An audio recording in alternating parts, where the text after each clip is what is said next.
প্রিয় দর্শক, শুভ দুপুর। সাদর আমন্ত্রণ আপনাদের সকলকে ফ্রেশ প্রিমিয়াম টি তারকা কথনে। আশা করছি যে যেখানেই আছেন ভালো আছেন, নিরাপদে আছেন, সুস্থ থাকবার প্রাণপণ চেষ্টা করে যাচ্ছেন। এই সুস্থ থাকবার প্রাণপণ চেষ্টা যে আমাদের দৈনন্দিন জীবনে একটা বাধ্যতামূলক বিষয় হয়ে গেছে, সেটা একদিক দিয়ে কিন্তু ভীষণ ভালো। কারণ শারীরিক সুস্থতা, মানসিক সুস্থতা, এই বিষয়গুলো নিয়ে আমরা রোজ দিন সচেতন হচ্ছি।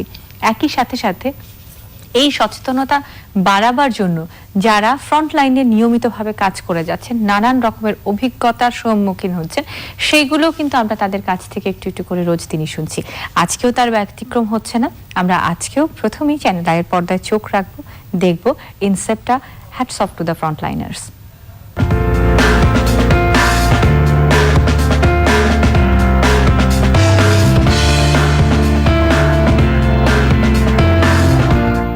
আমরা এই যখন বাংলাদেশে কোভিড-19 আক্রমণ শুরু হতে থাকে অনেক বেশি, তখন সরকারি চিকিৎসা সেবার পাশাপাশি আমরা মনে করি যে প্রাইভেট যে সমস্ত হাসপাতালগুলো আছে তাদের চিকিৎসা সেবায় এগিয়ে আসা উচিত।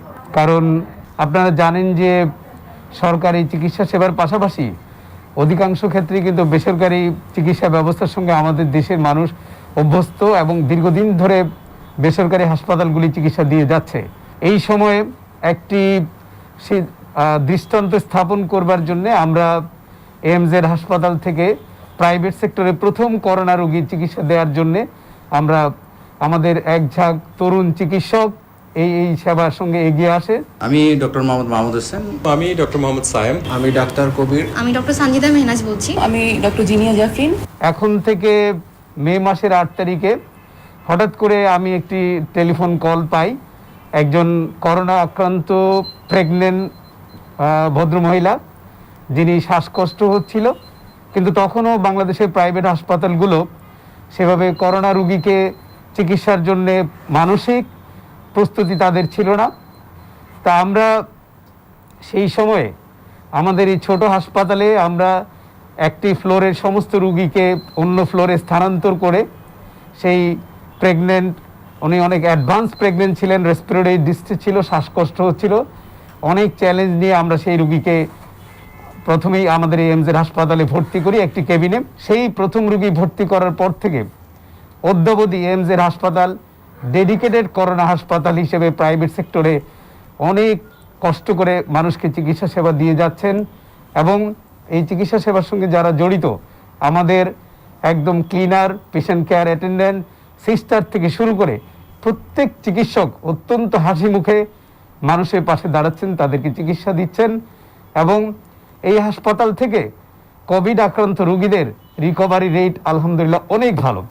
এখানে আইসিইউতে যারা আছেন তারা অনেকেই সংকটাপন্ন এবং অনেক কম অক্সিজেন স্যাচুরেশন, তাদের অবস্থা খুবই খারাপ ছিল, সেখান থেকে তারা ভালো হয়ে যাচ্ছেন।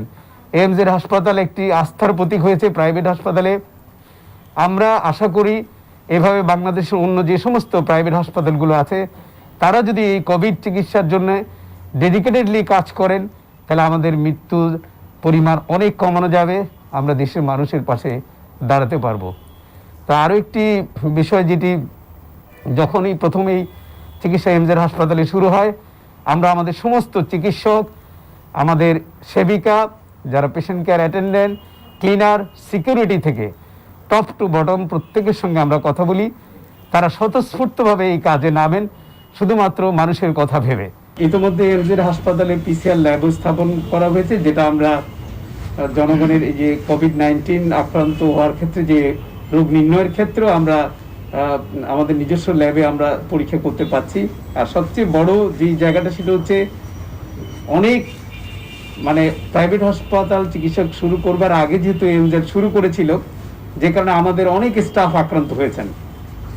অনেক স্টাফ আক্রান্ত হওয়াতে আমাদের চিকিৎসায় আরেকটি সুবিধা হয়েছে যে সবাই যারা আক্রান্ত হয়ে আবার তারা সুস্থ হয়ে ফিরে এসছেন, তাদের মধ্যে যে ভয়টা ছিল সেটাও এখন নেই। আমি একটি কথা স্পষ্টভাবে বলতে চাই যে এই সময়ে মানুষের পাশে চিকিৎসা পেশার মহান ব্রত হিসেবে আমাদের মানুষের পাশে দাঁড়াতেই হবে। কারণ আমরা যদি এই পেশায়, এই যুদ্ধক্ষেত্র থেকে চলে যাই, তাও আমরা আক্রান্ত হতে পারি। সুতরাং কেউ যুদ্ধক্ষেত্রে না থেকেও আক্রান্ত হতে পারেন। সুতরাং আমাদের বক্তব্য হচ্ছে জনগণের পাশে প্রত্যেকটি হাসপাতাল এবং চিকিৎসা প্রতিষ্ঠানকে অত্যন্ত আন্তরিকতার সঙ্গে মমত্বর সাথে করোনা রোগীকে অন্য রোগীর মতো সেবা দিতে হবে।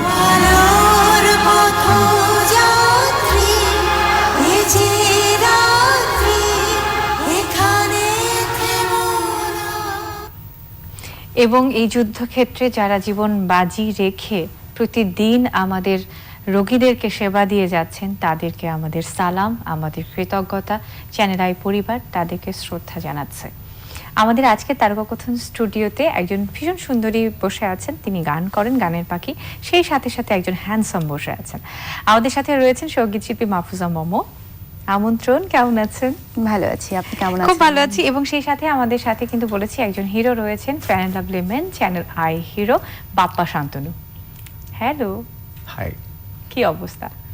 আছি মোটামুটি, বেশ ভালোই আছি। মোটামুটি রোজ দিন সকাল সকাল যোগা করে এবং যোগা করিয়ে যে ছেলে বলে মোটামুটি, তার জরিমানা হওয়া দরকার। এত বেশি পরিশ্রম যাচ্ছে এখন, মনে হয় সারাদিন রাতে হয়তো 2-3 ঘন্টা ঘুমানো পড়ে, আর সব সময় মানে কাজের ভেতরে আছি। আচ্ছা, একটু চাপ যাচ্ছে এখন যেহেতু একটু মানে সামাজিক দূরত্ব, স্বাস্থ্যবিধি মেনে চলে কাজ করার ব্যাপারটা হচ্ছে, তো সেক্ষেত্রে এত ব্যস্ততা কিভাবে মেনটেন করা হচ্ছে? এটা কোথায় ব্যস্ততাটা? ব্যস্ততাটা অ্যাকচুয়ালি আমি অনেক আগে থেকে যোগা করি, 2008 থেকে। রাইট।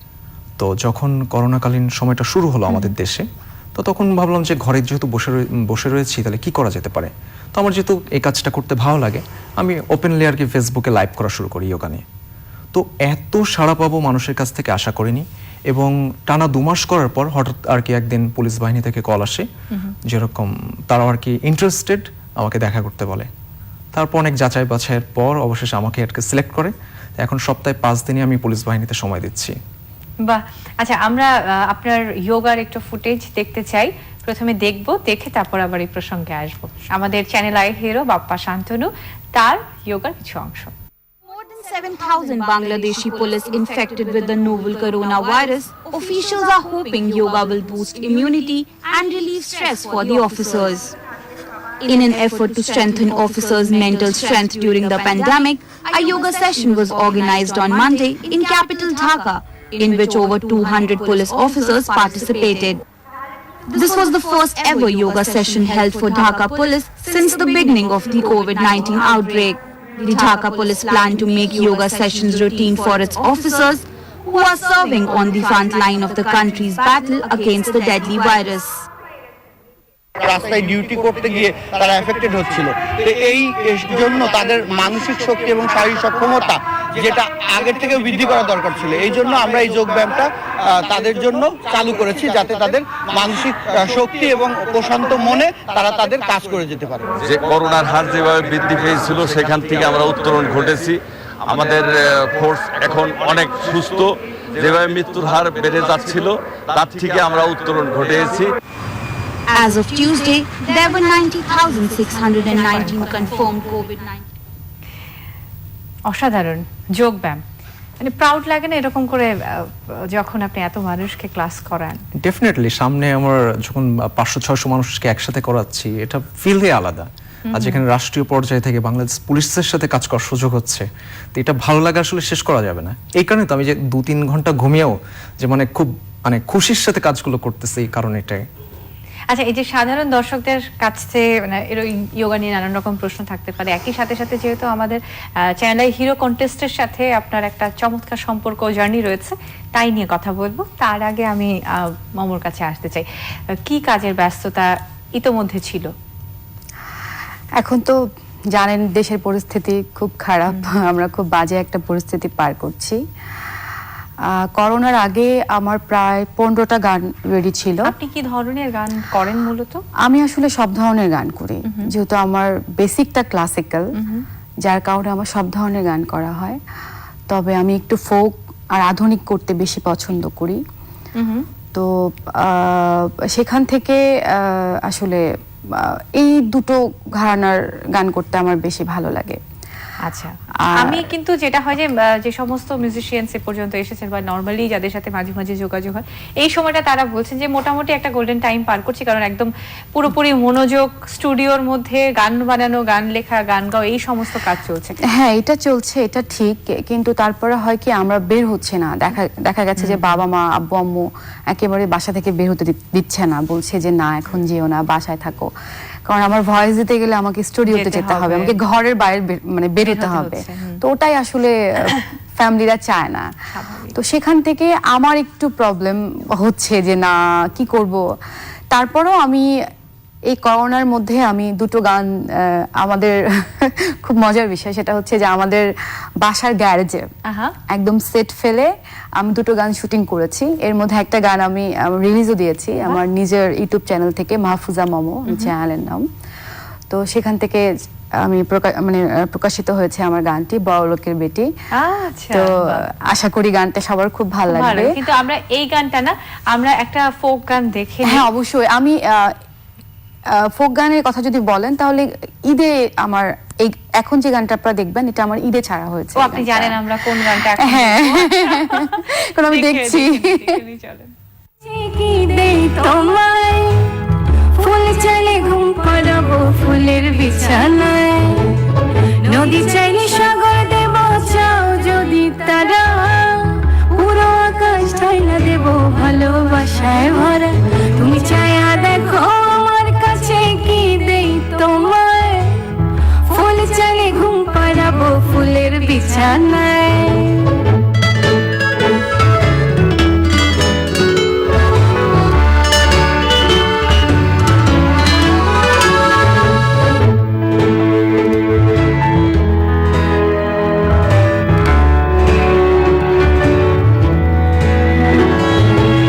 রং চাইলে নিয়ে যাবো দিগন্তেরই কাছে, রং ধনু আঁকা দেব আকাশের ক্যানভাসে, রং চাইলে নিয়ে যাবো দিগন্তেরই কাছে, রং ধনু আঁকা দেব আকাশের ক্যানভাসে, একটুখানি ছায়া দেখো আমি কি যে করি, ছায়ায় নিয়ে যাবো গল্পে স্বপ্ন পুরি, তুমি ছায়া দেখো আমার কাছে কি দেই তোমার, ফুল চাইলে ঘুম পাড়াবো ফুলের বিছানায়।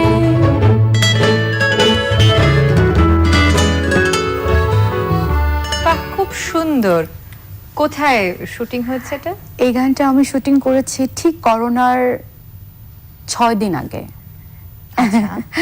আর যখন আমাদের হ্যাঁ কক্সবাজারে গিয়েছিলাম, তো আমি একসাথে 3টে গান শুটিং করেছি। তো 3টে গানই আমি পরপর প্রকাশ ছেড়ে দিয়েছি আমার ইউটিউব চ্যানেলে। তার মধ্যে এই মানে গানটা ছিল ভবিষ্যৎ কি হয় না হয় একবারে 3টা গান ফিরে যায়। না, যেটা হয় যে আমরা যখন আমাদের যখন প্ল্যান থাকে যে আমরা একটা কাজ করব, একটা প্রোগ্রাম করব, একটা জায়গায় যাব, কারণ কক্সবাজারে তো আপনার প্রতিদিন যেতে রোজ পারবেন যাওয়া না। হবে না, ঠিক, ঠিক। তো দেখা যায় যে আমরা 4টা 5টা বা 2টা 3টা গান একসাথে আমরা প্ল্যান করে নিয়ে যাই। কোথাও দূরে কোথাও গেলে একটা সময় হ্যাঁ। অপেক্ষা করা গেছে দুটোই কিন্তু। সেটাই। আচ্ছা, আমি বাবার কাছে আবার আসতে চাই। Channel I hero powered by Bangladesh army ছিল সম্ভবত। সেই সময়ের একটা বিশাল জার্নি ছিল, এক্সপেরিয়েন্স ছিল, এবং সেই সময়ের স্মৃতির কথা জানতে চাই। আর একটা জিনিস আমরা শোয়ের আগে গল্প করছিলাম যে তখন আপনি যোগা নিয়ে কাজ করছিলেন যে 2008 থেকে এখন পর্যন্ত ওই জায়গাটার ধারাবাহিকতাই আপনার মেনটেন করা। আর্মিতে যাবার ইচ্ছে হয়নি? আর্মিতে যাওয়ার ইচ্ছা ছোট থেকে আমার ছিল। আমি প্রথমে আমার যখন 3-4 বছর বয়স তখনই আমি এরকম ড্রেস পরে, সাথে পিস্তল, এরকম খেলনা পিস্তল, এগুলো নিয়ে আমি সকালবেলা মানে 5টা-6টার দিকে উঠে দেখা গেল এরকম ঘুরে বেড়াতাম, আরে বাহ। টুপি পরে, মানে সবসময় ফিটফাট থাকতাম ওরকম। তারপরে যখন ইয়োগানে কাজ করতে যেটা হলো যে আমি দেখলাম যে আমি ওষুধ দিয়ে যে জিনিসগুলো আমার যাচ্ছিল না, প্রবলেম সলভ হচ্ছিল না, বিশেষ করে আমি গ্যাস্ট্রিকের প্রবলেমে খুব ভুগছিলাম। আহা, আমি জন্ডিসে আক্রান্ত হই 2008 থেকে। তখন ওই একই সময় আমার ইয়োগার সাথে আর কি পরিচয়। তা দেখলাম যে জিনিসটা আমার ওষুধ খেয়ে হচ্ছে না, আমার 2-3 মাস ইয়োগা করে সম্পূর্ণ চলে গেল। এই যে একটা ভালো লাগা তৈরি হলো যে না, এটা করে আমার কোনো ইনস্ট্রুমেন্ট লাগছে না, আমি জায়গায় বসে নিজেকে নিজে সুস্থ করতে পেরেছি। তখন মনে হলো যে না, এটা নিয়ে একটু স্টাডি করা উচিত। তো এই তখন থেকে আস্তে আস্তে স্টাডি করা এবং প্রতিদিন আমি প্র্যাকটিস করি। 2008 থেকে শুরু করে আজকের দিন পর্যন্ত আমি একটা দিনও প্র্যাকটিস বাদ দেইনি। বাহ, ইভেন আর্মিতে যখন ট্রেনিং এ ছিলাম তখনও পর্যন্ত বাদ দেইনি। আমাদের কল টাইম থাকতো তো 4:30টায় 5টায় ভোরে, আমি ঠিক তার আধ ঘন্টা আগে আমার যে মানে আমার যেটুকু করি প্রতিদিন যোগা, এটা আমি করেছি। তখন এমনটা কি হতো যে আপনার রুমমেটস তারাও আপনার সাথে বসে করতো, বা না আর একটু না ঘুমাই না, নেই? ওরা দেখছে তো, ওরা এটা নিয়ে মজা করে যে হঠাৎ দেখতো যে ভোরবেলা বা অন্ধকারে বসে আমি হয়তো মেডিটেশন করতেছি, তো এটা নিয়ে এটা খুব মজা করতো যে আমরা তো প্রথম মনে করছে যে হয়তো ভূত, মানে জাস্ট ফাজলামো করতো ওরা, কারণ ওই তখন তো ঠান্ডা ভঙ্গ ধরা ঠান্ডা আর কি। ছিল। হ্যাঁ, দেখা গেল কম্বল গায়ে দিয়ে আমি এই মেডিটেশন করতেছি বা আসন করতেছি অন্যান্য, তো এটা ওরা খুব ফান করতো। আচ্ছা, আর আর্মি থেকে যখন ট্রেনিং এর প্রিপারেশন হচ্ছিল, এই সময় যখন আপনার যোগা নিয়ে তারা কি শুনেছেন? আচ্ছা, একটা ঘটনা তাহলে বলি। আমাদের যেদিন আর কি ট্রেনিং শেষ, আমাদের সব হায়ার অফিসার্সরা আর কি ওই দিন ছিল আর্মির, আমাদেরকে দরবার হলে ডাকা হয়েছিল। Right. তো আমরা 15 জন ছিলাম টপ 15-এ। তা লাইনের প্রথমে ছিলাম হলো আমি। তো ওখানে আর কি স্যাররা জিজ্ঞাসা করেন কার কার আর্মিতে আসার ইচ্ছা আছে। তা আমি দাঁড়াই রয়েছি, আমি তো জানি আমি কি করতে চাই লাইফে, Right. যে আমি স্ক্রিনে কাজ করবো আর ইয়োগানে কাজ করবো। তো দেখি সবাই আমার দিকে তাকাচ্ছে, আমি পেছনে তাকাই দেখি কি যে 14 জনই হাত তুলছে। আমি তো তখন একটু ধাক্কা খাইছে। তখন স্যাররা বললেন যে কি ব্যাপার, তোমার কি আর্মিতে আসার ইচ্ছা নেই? আমি বললাম স্যার, আমার ছোট থেকে ইচ্ছা এবং আমার আর্মিতে লাইফস্টাইল খুবই পছন্দ, কিন্তু যেহেতু এই সেক্টরটা আমি জানি, ইয়োগা নিয়ে জেনেছি, উপকার পেয়েছি, আমি চাই যে টিভি স্ক্রিনেও কাজ করব, প্লাস ইয়োগাটাকেও মানুষের মাঝখানে ছড়াই দেবো। বাহ। এটা কি নিজ থেকে আমি উপকার পাচ্ছি। কি চমৎকার। তার ওইটা থেকে আসার পরেই তারপর আর কি আমাদের যে এভারগ্রিন ইয়োগা, এটা আমি শুরু করি। আর এখন তো ফেসবুক পেজ আছে আমাদের এভারগ্রিন ইয়োগা, এখান থেকে সবার জন্য ওপেন ভাবে আমরা ফেসবুক লাইভ ইয়োগা করি। রাইট, এবং সেখানে কি এমনিতেও চাইলে আপনার যোগা ক্লাসে জয়েন করতে পারবে? হ্যাঁ, আমি অনলাইনেও করাচ্ছি এবং আমাদের Offline-এ? মিরপুরে যে সেন্টার আছে ওখানেও আর কি করাচ্ছি। বাহ। আচ্ছা, আমরা একটা গান শুনবো এবারে, মানে গান শুনবো এবং দেখবো, দেখে তারপরে আবার ফিরবো গল্পে। চলুন।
আপনাকে কখনো অ্যাক্টিং করতে বলা হলে কি করবেন?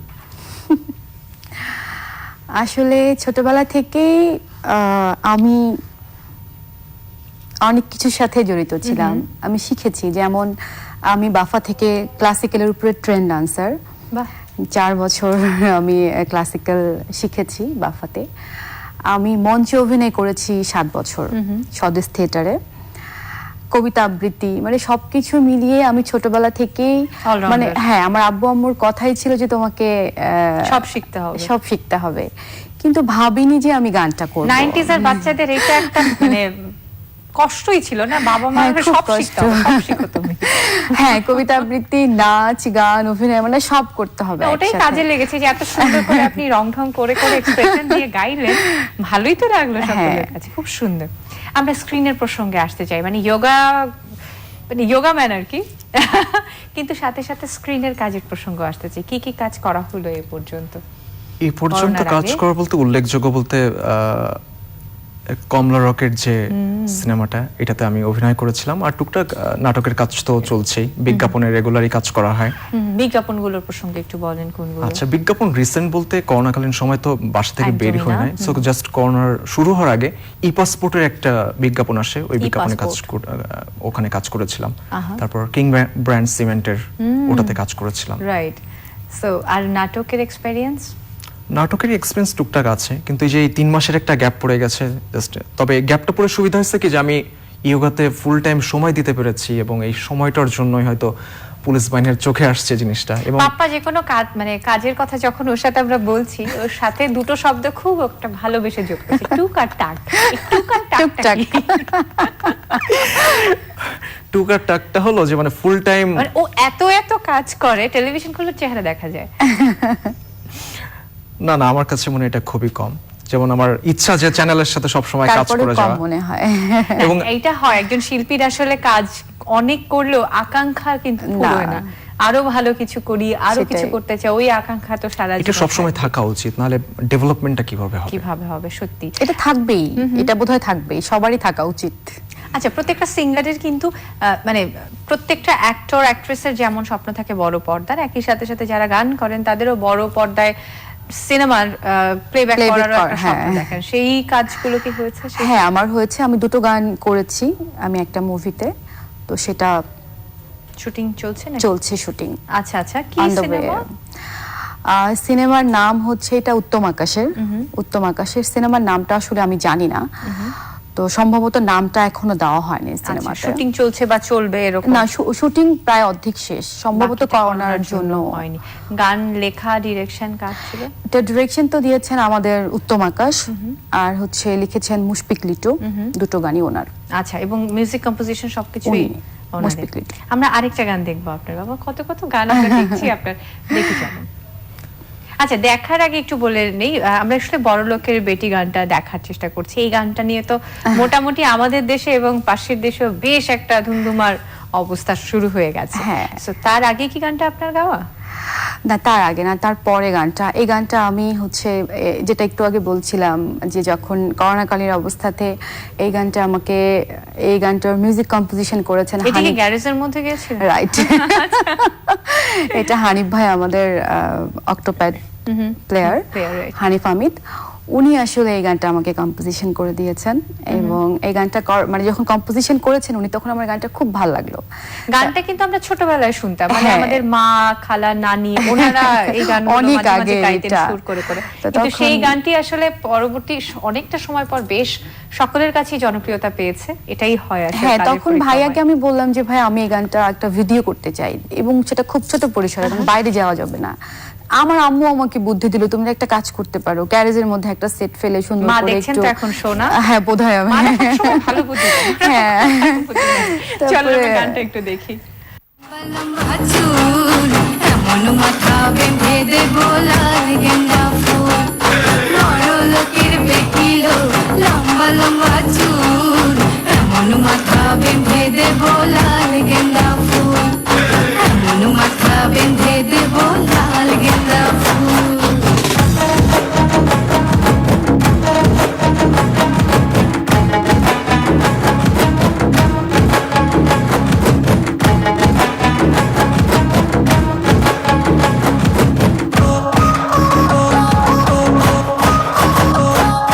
দেখেছিলাম সরানি, ওরে সরানি, দেখেছিলাম সরানি, ওরে সরানি, আমার সঙ্গে দেখা হবে বাবুর বাগানে, আমার সঙ্গে দেখা হবে বাবুর বাগানে, বড় লোকের বেটিলো, লম্বা লম্বা চুল, এমন মাথা বেঁধে দেবো লাল গেন্দা ফুল, বড় লোকের বেটিলো, লম্বা লম্বা চুল, এমন মাথা বেঁধে দেবো লাল গেন্দা ফুল, এমন মাথা বেঁধে দেবো লাল গেন্দা ফুল।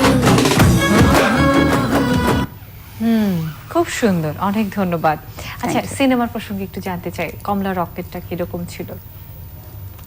কমলা রকেটটা তো প্রায় তো 2-3 বছর তো হয়ে গেল। শুটিং টাইমটা আসলে খুব কষ্ট করতে হয়েছিল আমাদের, আচ্ছা, কারণ পুরোটা শুটিংটা হয়েছিল লঞ্চের ভেতরে। সো ওখানে বিদ্যুতের যে সাপ্লাইটা ওটা ঠিক মতো ছিল না, এবং তখন মানে এপ্রিল মাসের সময় হচ্ছিল। তাতানো So, গরম। মানে বোঝাই যায় একটা লঞ্চের ভেতর কি পরিমাণ টেম্পারেচার তখন থাকতে পারে। শুটিং এ ডিরেকশন কার ছিল, কো আর্টিস্টদের কথা একটু বলেন ডিরেকশনে আমাদেরকে। ছিলেন হলো নরিমরান মিঠু ভাই। সো উনি ফিল্মটা তো অনেক নাম করেছে, প্লাস এখন Right. তো নেটফ্লিক্সও চলছে এটা আর কি। নেটফ্লিক্সে চলছে, সেই।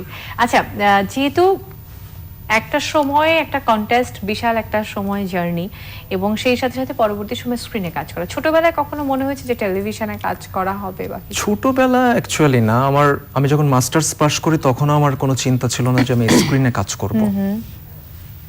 তো হঠাৎ করেই মানে এটা মনে হলো যে না, কাজ করব, মানে মাস্টার্স করার পর আসলে আমি খুঁজে পাচ্ছিলাম না যে কি করা উচিত। এমন না যে আমার রেজাল্ট খুব খারাপ, আমি ঢাকা ইউনিভার্সিটি থেকে হ্যাঁ অনার্সে আমি 4th, মাস্টার্সে 2nd কোন সাবজেক্ট? বোটানিতে। বাহ, আমার মাস্টার্সে ছিল হলো প্ল্যান্ট বায়োটেকনোলজি। তো শেষ করার পর আমি বুঝে পারতেছিলাম যে কি করা উচিত। পরে মনে হলো যে আমার একটা দুর্বলতা ছিল, সেটা হলো যে আমি স্যারদের সাথেও কমিউনিকেট করতে পারতাম না, কথা বলতে সমস্যা হতো।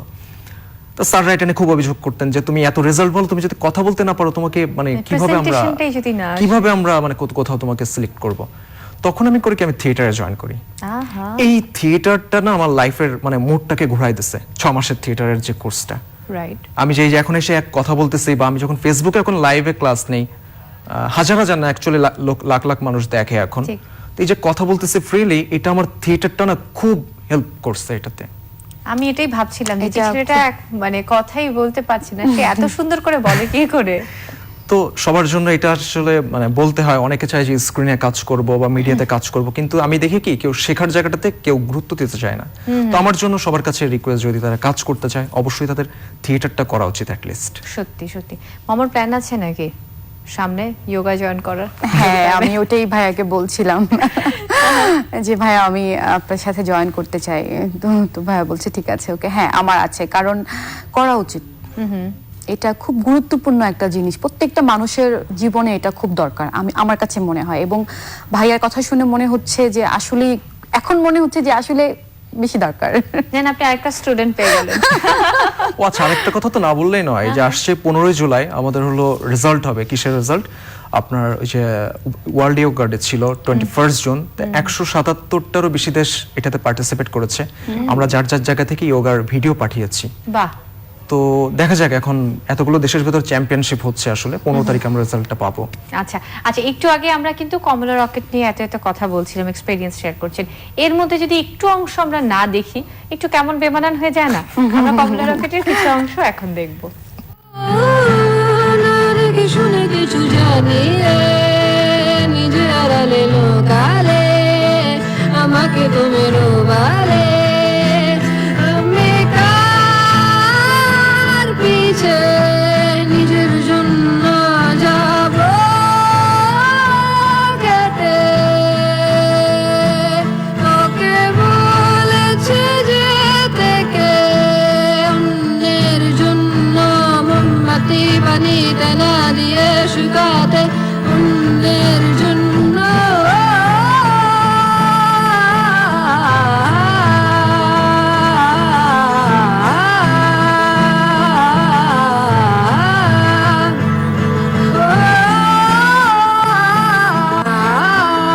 গাছিতে কটক লারি না কাটে না শুধু সব গাছিকে ধরিয়ে দিয়ে জ্বালালে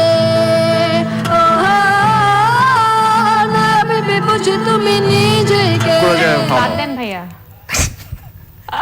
ওকে, মাত্রই শুনলাম যে এপ্রিলের তাতানো না, গরম। এটা আচ্ছা 2 টাইমস শুট হয়েছিল, ম্যাক্সিমাম টাইমটা ছিল এপ্রিল মাসে। আচ্ছা আচ্ছা, সো কারণ আর এই যে পার্টটুকু দেখাইছে এটা তো আসলে পরে তো এডিট করে সব ইয়ে করা হয়। তো এই কারণে মনে হচ্ছে যে কি আবার বললাম যে এপ্রিল মাসে আবার এই যে এখন আমরা দেখতে পাচ্ছি এখন আবার মনে হয় কুয়াশা একটু হচ্ছে করে না। বাপ্পাকে। এটা মনে হয় না দেখানোই ভালো, আমি তো নিজেই লজ্জা পেয়ে যাবো। আমি জানি না আমার মানে ডিরেক্টররা কেন এই দুষ্টুমির চরিত্র খুঁজে পায় আমার ভেতরে। মানে এই কমলা রকেট করার পর থেকে বেশ কয়েকটা নাটক পর এই একই ধরনের ক্যারেক্টার করে আসতেছে আমার এই আপনাকে কারণে। ওই ক্যারেক্টারে হয়তো যায় সেই কারণে। যাক, আমরা একেবারে শেষের দিকে চলে এসেছি আড্ডায় গল্পে। আমরা একটা গান শুনতে শুনতে বিদায় নেব। তার আগে দর্শকের কাছ থেকে বিদায় নিচ্ছি। প্রিয় দর্শক, সকলে ভালো থাকুন, সুস্থ থাকুন, নিরাপদে থাকুন, সেটাই আপনাদের কাছে আমাদের প্রত্যাশা। আমাদের সাথে থাকবেন। আমরা খালি গলায় গান শুনতে শুনতে বিদায় নেব। তাড়াতাড়ি গান ধরতে হবে।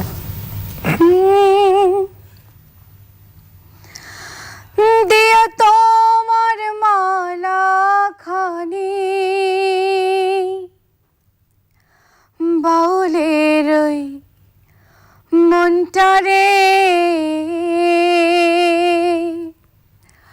আমার ভিতর বাহিরে অন্তরে অন্তরে আছো তুমি হৃদয় জোরে